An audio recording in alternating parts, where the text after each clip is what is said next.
সম্প্রতি সাবেক প্রধানমন্ত্রী শেখ হাসিনার চাচাতো ভাই শেখ সালাউদ্দিন জুয়েল ভারতে নিজের আধার কার্ড বানানোর মাধ্যমে ভারতের নাগরিকত্ব নিয়েছেন এমন একটি দাবি দেশের গণমাধ্যমগুলো সামাজিক যোগাযোগ মাধ্যমে প্রচার হতে দেখা গেছে। দাবি করা হচ্ছে জুয়েল আধারে তার নাম দিয়েছেন বিধান মল্লিক, বাবার নাম দিয়েছেন মদীন্দ্রনাথ মল্লিক।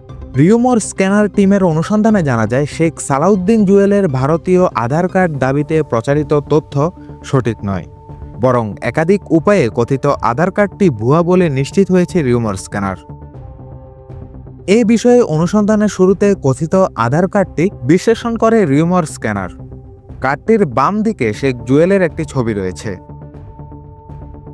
বাংলা এবং ইংরেজি দুই ভাষায় জুয়েলের নাম বিধান মল্লিক লেখা রয়েছে।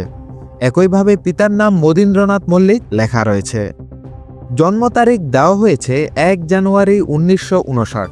আধার কার্ড নম্বর দেওয়া হয়েছে ৮৪৪২৫৬৭৫৭২৬। কার্ডটির ডানে একটি কিউআর কোড বসানো আছে। আধার কার্ডের নম্বরটি রিউমর স্ক্যানার এ সংক্রান্ত সরকারি অ্যাপে যাচাই করে দেখেছে। ভারতীয় একাধিক ফ্যাক্ট চেকারের সহায়তায় যাচাই করে এই নম্বরের বিপরীতে কোনো ব্যক্তির তথ্য ডাটাবেসটিতে পাওয়া যায়নি, অর্থাৎ এটি যে একটি ভুয়া আধার কার্ড তা নিশ্চিত। শাহরিয়ার তৌসিফ, দৈনিক সমাচার, ঢাকা।